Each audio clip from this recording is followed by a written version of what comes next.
Tinggal sekitar. Iya. Iya. Ada. Assalamualaikum warahmatullahi Mana wabarakatuh. pengaturan layak? Kenalkan, nama saya Safir Mubarok Wait ya. dengan NIM 25210404 Gak bisa. 0010.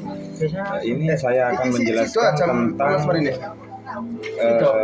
politik dan kekuasaan Indonesia pada masa kolonial, dari penjajahan menuju kesadaran nasional, dari matkul pengantar ilmu politik.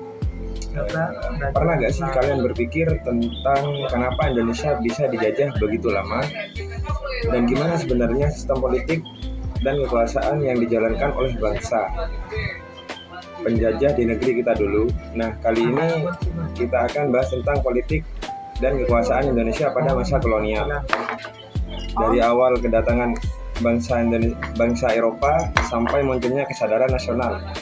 Yuk, mari kita mulai.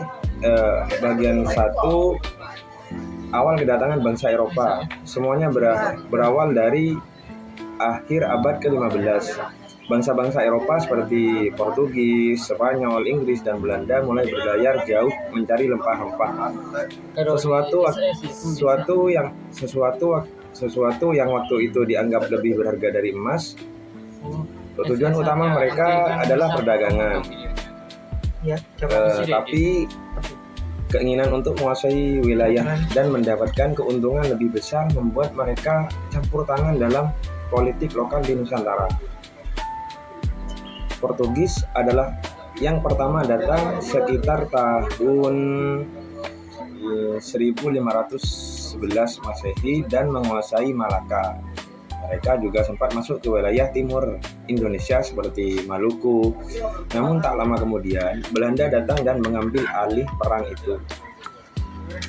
Bagian 2, masa VOC dan awal kekuasaan kolonial tahun 1602.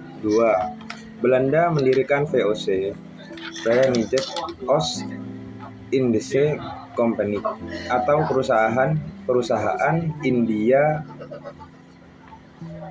Timur Belanda. VOC ini bukan cuma perusahaan yang bisa dagang biasa. Mereka juga punya hak istimewa dari pemerintah Belanda.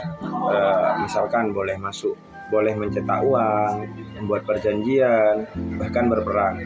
Jadi bisa dibilang VOC ini adalah negara dalam negara. Untuk memperkuat kekuasaan, VOC sering menggunakan politik adu domba antar kerajaan di Nusantara. Contohnya, mereka memanfaatkan perselisihan antara kerajaan lokal agar mudah mengambil alih daerah-daerah yang ada di Nusantara. Dengan cara ini, banyak wilayah Indonesia secara perlahan jatuh ke tangan Belanda tanpa perang besar.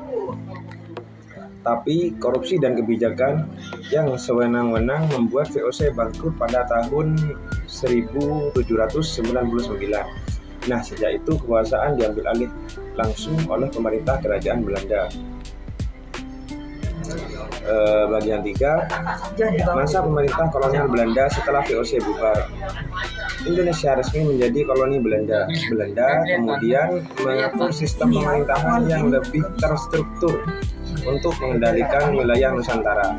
Salah satu kebijakan yang terkenal dan sangat menyengsarakan rakyat adalah sistem tanam paksa, atau yang biasa disebut kultur state sale.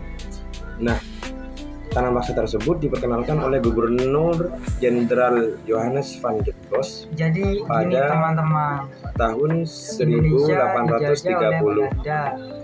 Sistem ini mewajibkan rakyat Indonesia menanam tanaman ekspor seperti kopi, tebu, dan nila sebagai ladangnya.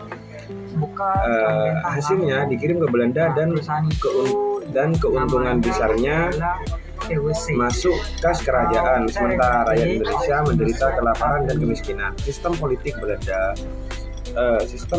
Belanda waktu itu bersifat sentralistik dan diskriminatif. Nah, semua putusan yang penting ditentukan oleh pemerintah kolonial. Rakyat Indonesia tidak punya suara, bahkan raja dan bangsawan lokal hanya dijadikan alat untuk menjaga kekuasaan di daerah Belanda. Bahkan para raja dan bangsawan lokal hanya dijadikan alat untuk menjaga kekuasaan Belanda di daerah tersebut. Nah, di bagian 4, politik etis, yaitu bisa disebut dengan balas budi, yang tidak sepenuhnya ikhlas menjelang abad ke-20. Muncul kritik dari masyarakat Belanda tentang penderitaan rakyat Indonesia. Dari sinilah muncul politik etis atau politik balas budi pada tahun 1901. Kebijakan ini punya tiga program utama. Salah satunya nomor 1, edukasi, yaitu memberikan pendidikan kepada pribumi.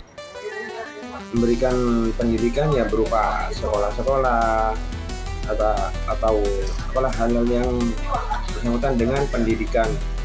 Nomor 2, irigasi, membangun saluran air untuk pertanian, yaitu bisa membuat pertanian di daerah kita itu menjadi lebih subur, menjadi lebih berilmu lah gitu. Dan nomor 3, transmigrasi, yaitu memindahkan penduduk dari Jawa ke daerah lain untuk memperbanyak penduduk di setiap pulau-pulau yang ada di Nusantara. Meskipun terdengar baik, nyatanya politik etis tetap bertujuan untuk memperkuat kekuasaan Belanda.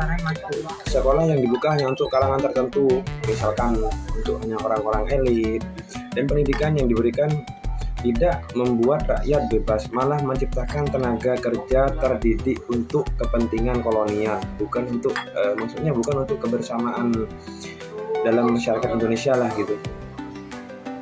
Namun tanpa disadari, dari kebijakan ini lahir generasi baru yang melek pengetahuan dan sadar akan penjajahan. Nah, dari sinilah muncul benih-benih pergerakan nasional.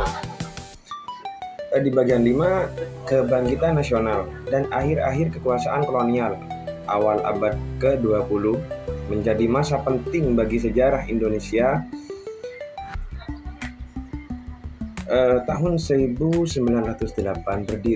berdirilah Budi Utomo, organisasi modern pertama di Indonesia, yang disusul oleh Syarikat Islam Industri Party dan Partai Nasional Indonesia PNI yang dipimpin oleh Soekarno.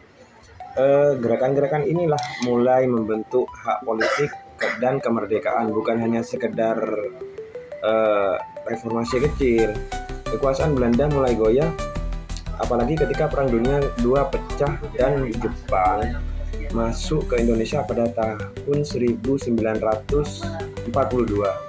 Nah, masa pendudukan Jepang memang singkat, tapi membawa perubahan yang besar. Rakyat dilatih secara militer dan mulai percaya diri bahwa mereka bisa memimpin negaranya sendiri. Dan setelah Jepang kalah dalam Perang Dunia Kedua, Indonesia akhirnya memproklamasikan kemerdekaannya pada tanggal 17 Agustus 1945.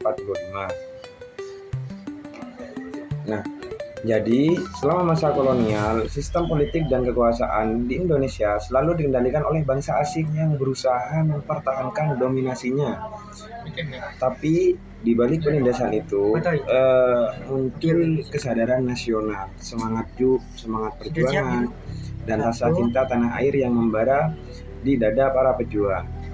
Dari masa kelam itulah lahir bangsa yang merdeka, bangsa yang berdiri di atas kekuasaannya sendiri. Seperti kata Bung Karno, bangsa yang besar adalah bangsa yang tidak melupakan sejarahnya.